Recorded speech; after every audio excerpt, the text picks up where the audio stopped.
In October, U.S. President Joe Biden signed an executive order on artificial intelligence. This landmark executive order is a testament to what we stand for: safety, security, trust, openness. The executive order sets out numerous directives, including a requirement that developers of the most powerful AI systems share their safety test results and other critical information with the U.S. government.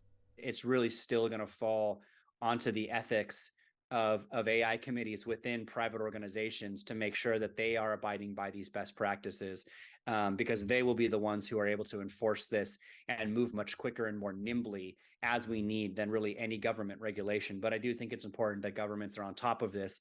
The executive order also addresses discrimination within AI algorithms, calling for clear guidance on their use in housing, healthcare, and criminal justice.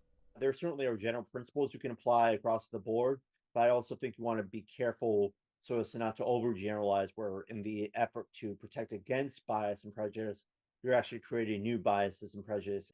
Levy says the government's efforts to find the right balance for regulation will take experimenting.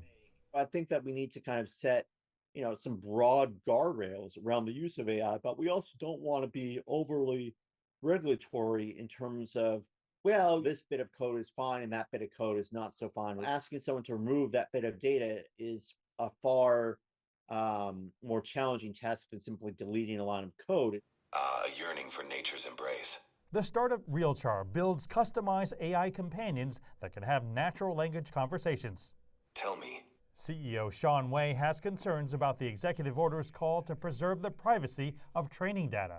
But large language model, is training on a huge amount of data. It's going to be a very intensive work to clean all the privacy things from it. Thinking about if I get my photo training a larger model, I tell OpenAI, okay, you have to retrain the model. It's going to cost them millions and millions of dollars just trying to remove my data from that larger model. But one area Wei does agree with is the order's call to develop guidelines on authenticating and watermarking AI-generated content. I do think AI-generated content should be at least tell the people this is AI-generated. We need to create some awareness of authentic human work and AI work.